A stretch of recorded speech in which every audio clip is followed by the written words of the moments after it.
Walk into any grocery store in America, and you're surrounded by promises. The bread says whole grain. The olive oil says extra virgin. The water bottle says pure and pristine, straight from a mountain spring. The cereal box has a cartoon mascot and the word heart healthy printed right next to a bowl that is, by weight, closer to dessert than breakfast. We trust these labels because we have to. Nobody has time to research every product they put in their cart. So we outsource that trust to a package design, a certification stamp, a brand name we grew up with. But what happens when you actually follow the money, read the ingredient panels line by line, and look at what independent researchers have found when they test these products in a lab instead of reading the marketing copy? The picture that emerges is not a conspiracy. Nobody is trying to poison you. But it is a story about how an entire industry has learned to use the language of health to sell products that often have very little to do with it, and about how the average shopper has almost no way of knowing the difference without digging. Let's start with something as basic as bread, because bread is where this whole story really begins to make sense. Most sandwich bread on grocery store shelves is not simply flour, water, yeast, and salt, the way bread has been made for thousands of years. It is a highly engineered food product designed to survive weeks on a shelf, look fluffy and white or convincingly wheat-colored, and taste sweet enough that people keep eating it. To do that, manufacturers add dough conditioners, preservatives like calcium propionate, and often more added sugar per slice than you would expect from something you are putting turkey and lettuce on. Some breads labeled wheat are really just white bread with caramel coloring added to make them look more wholesome, a trick that has been documented repeatedly by food labeling researchers and consumer advocacy groups. The regulatory bar for calling something whole wheat or multigrain is far lower than most people assume, and a loaf can say made with whole grains, while whole grain flour is a minor ingredient buried well down the list. None of this means bread is dangerous. It means the words on the front of the package are marketing copy, not a nutrition summary. And the only way to know what you are actually eating is to flip the loaf over and read the ingredient list yourself. Olive oil takes this same problem and multiplies it because olive oil fraud is one of the most well-documented forms of food fraud in the world. Extra virgin olive oil is technically defined by strict chemical and sensory standards, but testing conducted by researchers, including a widely cited study out of the University of California, Davis, has repeatedly found that a significant share of imported oils sold as extra virgin on American shelves fail those standards. Some of what is labeled extra virgin has been cut with cheaper refined olive oil, and in some documented cases with oils from other seeds entirely. This isn't necessarily because a shopper is being poisoned. Refined olive oil is not toxic. But you are paying a premium price for a product that is being marketed as something it is not. And the supply chain that gets olive oil from a grove in the Mediterranean to a bottle on an American shelf passes through so many intermediaries, blenders, and bottlers that verifying authenticity becomes genuinely difficult even for regulators. The practical takeaway that keeps coming up in independent testing is that oils that pass rigorous quality checks tend to share a few traits. A harvest date rather than just a vague best buy date, dark glass bottles that protect the oil from light, an origin labeling that names an actual region rather than just packed in Italy, which can legally include oil grown somewhere else entirely and simply bottled there. Cooking oils more broadly have become one of the most contested topics in nutrition, and it's worth being honest that this is genuinely a live scientific debate rather than a settled fact. For decades, seed oils like soybean, corn, and canola oil were recommended as heart-healthy replacements for saturated fats like butter and lard, largely because they lower LDL cholesterol in clinical studies. That recommendation still holds in most major cardiology guidelines, but a newer wave of researchers and some physicians have raised concerns about the omega-6 to omega-3 ratio in the modern diet, the industrial refining processes these oils go through involving high heat and chemical solvents, and the fact that these oils are the primary fat used in the ultra-processed foods that make up an enormous share of what Americans eat. The honest answer is that the science is not fully resolved. The two camps of experts genuinely disagree, and a lot of what circulates online oversimplifies a complicated picture in both directions.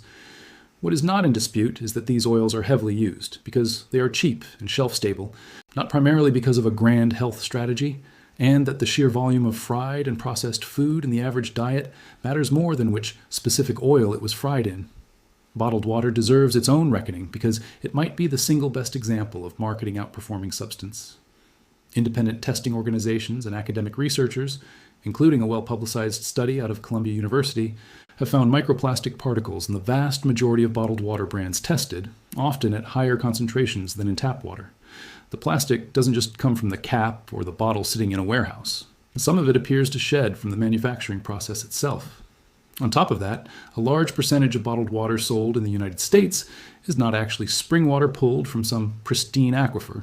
It is municipal tap water that has been filtered and repackaged, in fact printed in small text on the label as from a municipal source or public water source, language most shoppers never notice. That doesn't mean bottled water is unsafe. Municipal tap water in the U.S. is subject to extremely strict testing requirements under the Safe Drinking Water Act, arguably stricter in terms of regulatory oversight than bottled water is under FDA rules. What it means is that a lot of people are paying 1,000 times the price of tap water for a product that, in a meaningful number of cases, started as tap water. Cereal aisles tell a similar story about how a health halo gets built. Breakfast cereals marketed toward kids routinely contain more sugar per serving than a serving of some name brand cookies, a comparison that nutrition researchers have pointed out for years as a way of illustrating just how sweetened these products are. Serving sizes on the box are also often smaller than what people actually pour into a bowl, which makes the sugar and calorie numbers on the label look better than what a person really consumes. And words like made with real fruit, whole grain, or fortified with vitamins and minerals can all be true and still describe a product that is nutritionally closer to candy with a vitamin pill dissolved into it. Fortification in particular is worth understanding. Adding synthetic vitamins to a heavily processed product doesn't undo the effects of the added sugar and refined grain. It just gives the marketing team another bullet point for the box. Fast food supply chains are a different kind of story, less about hidden sugar and more about how a product tastes identical whether you're in Maine or Arizona. That consistency doesn't happen by accident. Many fast food chains rely on centralized processing facilities that produce pre-formed patties, pre-cut and treated produce, and flavor compounds designed in industrial food science labs to guarantee that a burger or a set of fries tastes exactly the same at every location, every time. Investigative reporting and food industry documentaries over the years have traced how a fry gets its signature taste not just from the potato and the fryer oil, but from flavor additives applied during processing, and how meat labeled as a single cut can actually be a mechanically formed combination of trimmings held together with binding agents. This is a legal and heavily inspected process, not some secret scandal, but it is worth understanding that the kitchen, most fast food is cooked in starts hundreds of miles away in a processing plant, and what happens at the counter is really closer to reheating an assembly than cooking from scratch. Organic labeling might be the most misunderstood category of all, because people tend to assume organic means something close to natural, healthier, or pesticide-free, when the actual legal definition is much narrower and more technical. Organic certification in the U.S. governs which specific substances can be used in farming, generally excluding synthetic pesticides and fertilizers in favor of approved natural alternatives, but it does not mean no pesticides are used at all, since certain organic approved pesticides are permitted, and some research has found their residues on organic produce as well, just different compounds than conventional farming uses. Organic also says nothing about nutritional content. An organic potato chip is still a potato chip, and an organic cookie made with organic sugar and organic flour is still a cookie. There's also a meaningful difference between small farms that embody the spirit of organic farming and large agribusiness operations that have scaled up organic production to meet demand, while operating in ways that look much closer to conventional industrial farming, just swapping which inputs are used. None of this makes the organic label meaningless, but it does mean the word is doing a lot less work than the price premium attached to it would suggest. Grocery stores themselves are engineered environments, and understanding the layout explains a lot about your receipt. Milk and eggs are almost always placed at the very back of the store, forcing you to walk past everything else to get to them. Products at eye level tend to be the ones brands paid the most in slotting fees to secure, not necessarily the best value or the healthiest option. The cheaper store brand is frequently on a lower or higher shelf, deliberately less convenient to reach. End cap displays, the shelves at the end of an aisle, are almost always paid advertising space rather than a genuine discount, and studies of shopper behavior have shown that items placed there sell dramatically, more regardless of whether the price is actually lower than what's found mid-aisle.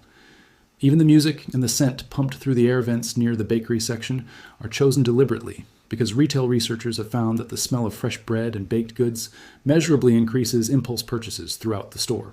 None of these tactics are illegal, and none of them are secret exactly, but these are also not things most shoppers consciously register while they're pushing a cart and half paying attention to a grocery list.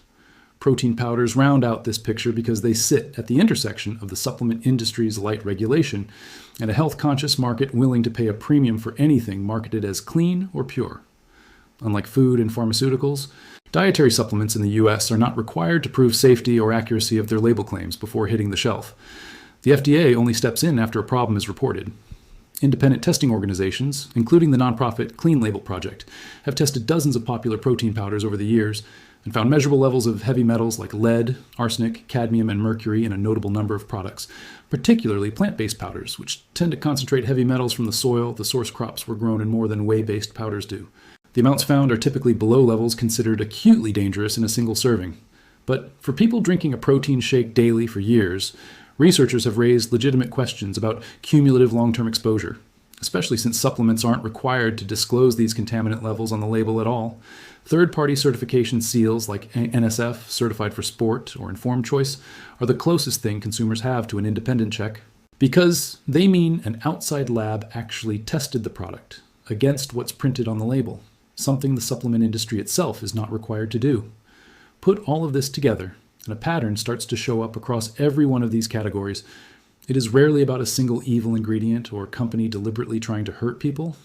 It is about labeling laws that were written decades ago and have not kept pace with how sophisticated food marketing has become, about regulatory agencies that are underfunded relative to the size of the industries they oversee, and about a genuinely wide gap between what a package is legally allowed to say and what an independent lab test actually finds when someone bothers to check. The fix isn't to panic or throw out your pantry. It's to get a little more literate in reading past the front of the package. Check the ingredient list instead of the health claims. Look for third-party certifications when they are available. Understand that words like natural, wholesome, and farm fresh are almost entirely unregulated marketing language. And remember that the most heavily advertised version of a product is often the one that needed the most marketing to make up for what's actually inside it. You don't need to become a food scientist to shop smarter. You just need to know which questions the label is quietly avoiding answering and start asking them yourself the next time you're standing in that aisle.